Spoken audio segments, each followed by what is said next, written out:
cerita-cerita fiksi pun bisa menjadi kenyataan suatu hari. Sudah banyak buktinya, terutama cerita-cerita sci-fi. Tetapi ada satu novel, yang benar-benar fiksi, ditulis oleh salah seorang penulis fiksi horor legendaris, Edgar Allan Poe. Novel ini ditulis tahun 1838 dan 46 tahun kemudian, tepatnya 1884, kisah nyata yang serupa dengan novel benar-benar terjadi. Judul novelnya, The Narrative of Arthur Gordon Pym of Nantucket. Satu-satunya novel yang ditulis Poe sebelum meninggal.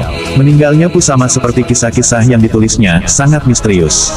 Poe pernah mencoba bunuh diri pada 1848, kemudian ia ditemukan meninggal di selokan pada tahun 1849 selepas menghadiri pesta ulang tahun.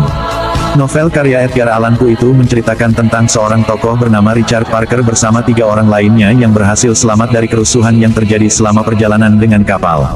Mereka kemudian terombang-ambing di lautan luas dan mengalami kelaparan hebat. Mereka sepakat melakukan undian dan siapapun yang terpilih akan dikorbankan untuk dibunuh dan dimakan oleh 3 orang lainnya.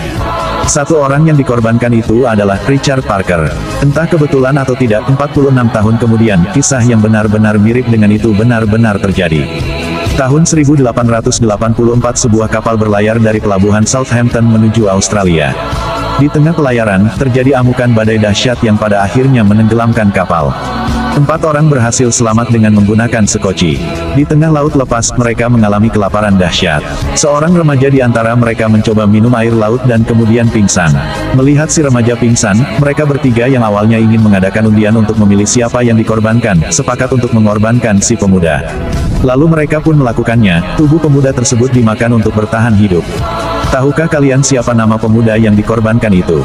Namanya persis sama dengan tokoh dalam novel Edgar Allan Poe. Ia adalah Richard Parker.